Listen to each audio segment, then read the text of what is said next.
Okay Telugu view పాయింట్కి తిరిగి స్వాగతం. ట్రంప్ ఇటీవల ఓ సంచలనాత్మక ప్రకటన చేశాడు. గాజాలో ఉన్నటువంటి 10 లక్షలు, 12 లక్షలు, 15 లక్షలు వాళ్ళందరినీ కూడా జోర్డాన్, ఈజిప్ట్ తీసుకోవాలి. గాజాని ఒక రివేరా లాగా, ఒక రియల్ ఎస్టేట్ ఎంపైర్, దుబాయ్ లాంటి ఇంకొక దుబాయ్ను సృష్టిస్తానని చెప్పి ఒక ప్రకటన చేశాడు.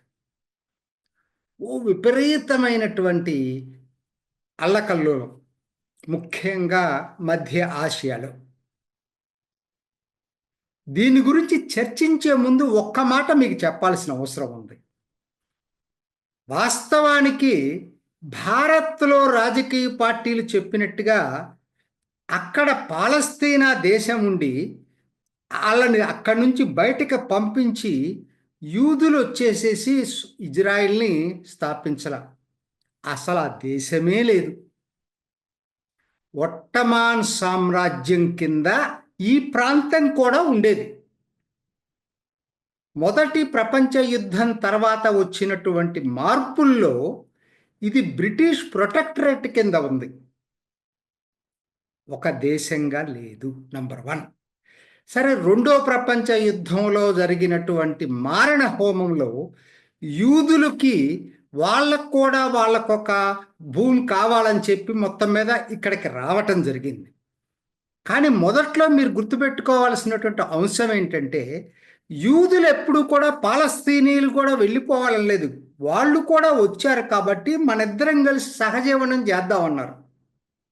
ఆధునిక వ్యవసాయాన్ని తీసుకొచ్చారు, ఆధునిక సమాజాన్ని సృష్టిస్తూ వచ్చారు యూదులు. సో దాన్ని మొదట్లో పాలస్తీనీయులు నమ్మారు. తర్వాత అరబ్ దేశాలు వాళ్ళని రెచ్చగొట్టి యుద్ధానికి పురుగొల్పారు. 1948లో జరిగినటువంటి యుద్ధంలో పాలస్తీనీయులు అందరూ కూడా బయటికి వెళ్ళిపోవాల్సిన పరిస్థితి వచ్చింది. అందరూ కాలేదు. ఈ రోజుకి ఇజ్రాయిల్లో 20% మంది అరబ్బులు ఉన్నారు. అన్ని హక్కులతోటి, ఓటు హక్కుతో సహా ప్రతి హక్కు వాళ్ళకి, మిగతా యూదులకు ఎన్ని హక్కులు ఉన్నాయో ఈ 20% మంది పాలస్తీనీయులకు కూడా అన్నే హక్కులు ఉన్నాయి. సో వాళ్ళు ఎప్పుడు కూడా ఇది కేవలం యూదులే ఉండాలని చెప్పలా. అరబ్ దేశాల పన్నినటువంటి దుస్సాహసంతో నష్టపోయింది ఎవరయ్యా అంటే పాలస్తీనీయులు. అక్కడ దాకా ఎందుకంటే 67 యుద్ధం మళ్ళీ రెండోసారి చేశాడు. 67 యుద్ధం తర్వాత మీకు ఇటీవల బిల్ క్లింటన్ టైంలో అసలు ఆ రోజు ఆక్రమించిన గోలాన్ హైట్స్తో కూడా తిరిగి ఇచ్చేటట్టుగా ఒక శాంతి ఒప్పందానికి బిల్ క్లింటన్ ఇజ్రాయెల్ ఒప్పించాడు. ఆ రోజు పడనివ్వంది ఈ అరబ్ దేశాలే. ఇదంతా ఇది నేపథ్యం మీకు అర్థం కాకుండా గాజాని గురించి చెప్తే అర్థం కాదు. గాజా పరిస్థితి ఏంటి ఇప్పుడు ఆలోచిద్దాం. గాజాని గురించి, గాజా పరిస్థితి ఏంటి? గాజా చుట్టుపక్కలంతా ఇజ్రాయెల్. సౌత్లో చిన్న భూభాగం నుంచి సినా ఎడారిలోకి ఉంది. ఈజిప్ట్ కింద ఉంది ఆ సినా ఎడారి. అది ఏమి ఉండదు అక్కడ. ఎన్నో మైళ్ళు వెళ్ళినా కూడా ఏం దొరకదు అక్కడ.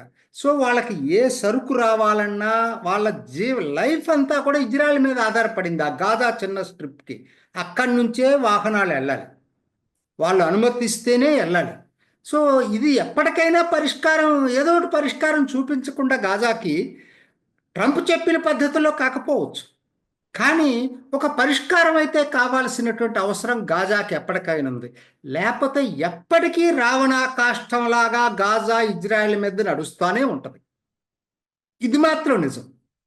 సో ఇప్పుడు మరి దీనికి ఒకే ఒక్కటి నాకు అనిపిస్తుంది ఏంటంటే, ఎక్కడెక్కడైతే యూదులు ఉన్నారో, ముఖ్యంగా పశ్చిమ బ్యాంక్ జోర్డాన్ సరిహద్దులో ఉన్నటువంటి యూదులు అంటున్నాను, పాలస్తీనియన్లు, అట్లని గాజా వాళ్ళు కలిపి అక్కడ ఉండటమే మంచిదవుతుంది. గాజా కన్నా అది సేఫ్టీ ప్లేస్. వాళ్ళకు కూడా పక్కన జోర్డాన్ సరిహద్దులో ఉంటుంది, ఒకవైపు సిరియా సరిహద్దులో ఉంటుంది.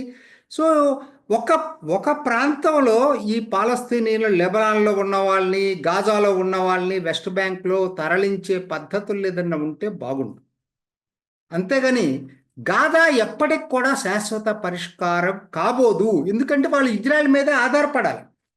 అసలు నన్ను అడిగితే మరి విమర్శించే వాళ్ళు, నిరసించే వాళ్ళు ఏం సహాయం చేశారండి వాళ్ళకి?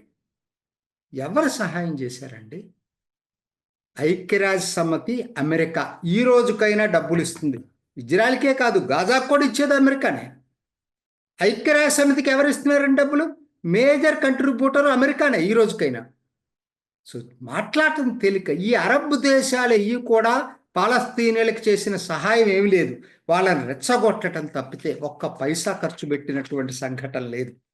ఎందుకు నేను ఇది చెప్తున్నానంటే, మన భారత్లో దీన్ని మసిబూసి మారేడికాయ చేస్తారు. సమస్యను అర్థం చేసుకోకుండా మాట్లాడుతూ ఉన్నారు. అసలు ఈ పాపులేషన్ ఎక్స్చేంజ్ ఆర్ బదలాయింపు, ట్రాన్స్ఫర్, ఇది కొత్తదేం కాదు. ప్రపంచంలో ఎన్నో జరిగినాయి. నేను ప్రపంచ పాత చరిత్ర వదిలిపెట్టేసినా కూడా ఆధునిక చరిత్రలో 1920లో మరి మొదటి ప్రపంచ యుద్ధం తర్వాత గ్రీకు, టర్కీ వాళ్ళ మధ్య పాపులేషన్ ఎక్స్చేంజ్ జరిగింది. టర్కీలో ఉన్నటువంటి ఆర్థాడాక్స్ గ్రీక్స్ అందరూ గ్రీస్ వెళ్ళిపోయారు. గ్రీసులో ఉన్న ముస్లిమ్స్ అందరూ కూడా టర్కీ వచ్చారు. అట్లానే రెండో ప్రపంచ యుద్ధం తర్వాత అయితే నేను చెప్పాల్సినటువంటి పని లేదు. అసలు జర్మన్లందరూ కూడా చెకోస్లోవేకియాలో ఉన్నవాళ్ళు, సోవియట్లో ఉన్నవాళ్ళు పొట్ట చేత పట్టుకొని జర్మనీకి వెళ్ళారు. అట్లనే యూదులు, ఇందాక నేను అనుకున్నాం కదా, రెండో ప్రపంచ యుద్ధంలో అసలు వాళ్ళు ఎక్కడికి వెళ్ళాలో తెలియని పరిస్థితి. ఇటు ఇజ్రాయెల్కి వచ్చారు, అమెరికాకి వెళ్ళారు. సో పాపులేషన్ బదలాయింపు అనేది, జనాభా బదలాయింపు కొత్త విషయమే కాదు. అన్నిటికన్నా ముఖ్యమైనది, చరిత్రలో అతి పెద్ద జనాభా బదలాయింపు ఏదైనా జరిగిందంటే అది భారత్ పాకిస్తాన్ విభజన సమయంలో. లక్షలాది మంది మరణించారు. కోట్లాది మంది ఇటు నుంచి అటు, అటు నుంచి ఇటు బదలాయించబడ్డారు. వాళ్ళకి వాళ్ళ వాళ్ళ జోక్యమేమి లేదు. కానీ ప్రభుత్వం తీసుకున్నటువంటి నిర్ణయం వల్ల, బ్రిటిష్ ప్రభుత్వం, కాంగ్రెస్ పార్టీ, ముస్లిం లీగ్ కలిపి తీసుకున్న నిర్ణయం వల్ల సామాన్య ప్రజానీకం కోట్ల మంది జనాభా బదలాయింపు జరిగింది.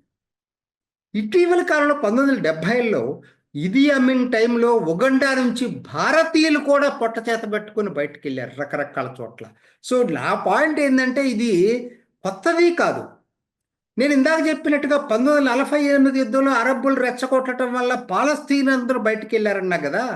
ఎవరో చెప్పని కోణం ఏంటంటే, యూదులు ఆ యుద్ధంలో యూదుల మీద కోపంతో ముస్లిం దేశాల్లో ఉన్న ఉత్తర ఆఫ్రికా, మధ్య ఆసియాలోని ముస్లిం దేశాల్లో ఉన్నటువంటి 8 లక్షల మంది యూదుల్ని బయటికి పంపించారు. మరి వాళ్ళు కూడా మనుషులే కదా. పాలస్తీనియన్ల గురించి మాట్లాడే వాళ్ళ గురించి కూడా మాట్లాడాలి కదా. వాళ్ళు పొట్ట చేతను పట్టుకొని ఇజ్రాయెల్కి వచ్చారు. ఇవాళ చాలామందికి తెలుసో లేదో, ఇజ్రాయెల్లో వీళ్ళని మిజ్రాహీ జ్యూస్ అంటారు. మిజ్రాహీ జ్యూస్ అంటారు. ఇలా 8 లక్షల మంది, ఆ రోజుకి 8 లక్షల మంది ఇట్లా మిగతా దేశాలు నెట్టివేయబడితే వచ్చినటువంటి వాళ్ళు మిజ్రాహీ జ్యూస్ అంటారు. ఇవాళ ఇజ్రాయెల్ జనాభాలో 50% మంది వీళ్ళే. నేను ఇదంతా ఎందుకు చెప్తున్నానంటే, మరి వీళ్ళకి ఎవ్వరికి కూడా, ఏ ప్రభుత్వం కూడా, ఐక్యరాజ్య సమితి కూడా స్పెషల్ ఏజెన్సీ వేయలేదు, శరణార్థులుగా ప్రకటించలేదు, డబ్బులు సహాయం చేయలేదు. వాళ్ళకు వాళ్ళు చేశారు. ఒక్క పాలస్తీనీయులకు తప్పితే మిగతా వాళ్ళు ఎందుకు కాదండి? భారత్లో జరిగినటువంటిది చరిత్రలో ఎక్కడ జరగలేదు. చరిత్రలో మరి ఇన్ని కోట్ల మంది నిరాశ్రయులై పాకిస్తాన్ నుంచి భారత్కి, భారత్ నుంచి పాకిస్తాన్కి వెళ్ళిపోయారు కదా. మరి వీళ్ళకి ఏమన్నా స్పెషల్ ఏజెన్సీ చేశారా? ఇంతకన్నా పెద్ద సమస్య నాది. ప్రపంచంలో అతిపెద్ద సమస్య, రెండో ప్రపంచ యుద్ధం తర్వాత అతిపెద్ద సమస్య ఏదైనా ఉందంటే అది భారత్ పాకిస్తాన్ విభజన. ఎవరు పట్టించుకోలేదు. ఒక్క పైసా ఇవ్వలేదు ఐక్యరాజ్య సమితి.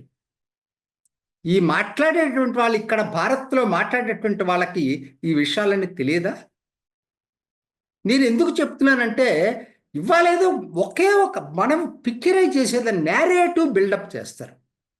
నేరేటివ్ ఎన్నాళ్ళు ఇస్తా ఉంటే పోతారు, దశాబ్దాల తరబడే. సమస్య సాల్వ్ చేయడానికి అమెరికా ప్రయత్నం చేసిన రోజు అరబ్ దేశాలు రెచ్చగొట్టినాయి. మరి వాళ్ళు ఏమైనా పైసలు ఇస్తారా? మళ్ళా ఇవ్వరు. అదే ట్రంప్ మాట్లాడింది. అవన్నీ తెలుసు కాబట్టే మాట్లాడాడు. మీరు తీసుకోండి వాళ్ళని, లేకపోతే డబ్బులు ఇవ్వండి వాళ్ళకి. మేము ఎందుకు డబ్బులు ఇవ్వాలి? ఐక్యరాజ్యసమితి ఎందుకు ఇవ్వాలి? అసలు ఇజ్రాయెల్ ఏ రోజు కూడా పాలస్తీనులు బయటకు పొమ్మని చెప్పలా. రెచ్చగొట్టింది, వాళ్ళని మొత్తం మీద అంతర్యుద్ధాన్ని తీసుకొచ్చింది అరబ్ దేశాలు. ఇది నిజం నిష్ఠూరంగా ఉంటుంది. కానీ ఇది నేను మాట్లాడేది పచ్చి నిజం. మీరు చరిత్ర చదువుకోండి, ఇండిపెండెంట్గా చదువుకుంటే మీకు అర్థమవుతుంది. మరి ఇవాళ నా దృష్టిలో దీనికి గాజాకి పరిష్కారం ట్రంప్ చెప్పింది కాకపోవచ్చు, కానీ గాజాలో అక్కడ ఉండటం వలన ఎప్పటికీ వాళ్ళ జీవన విధానం బాగుపడదు. వాళ్ళు ఇజ్రాయెల్ మీదే ఆధారపడాలా?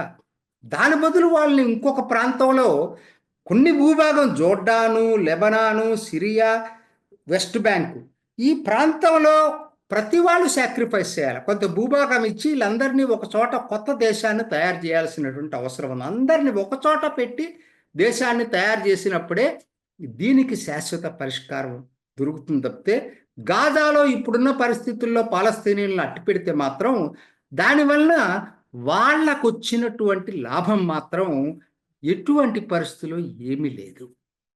ఇది ఈనాటి ఓకే తెలుగు వ్యూ పాయింట్. మరొక ఎపిసోడ్లో మళ్ళీ కలుసుకుందాం. నమస్తే. చూసారు కదండి, మరి ఈ వీడియో కనుక మీకు నచ్చినట్లయితే ఒక లైక్ కొట్టేసి మీ అభిప్రాయాన్ని కూడా కామెంట్ బాక్స్లో తెలియజేస్తూ ఇలాంటి ఇంట్రెస్టింగ్ అప్డేట్స్ కోసం మా ఛానల్ని సబ్స్క్రైబ్ చేసుకోండి.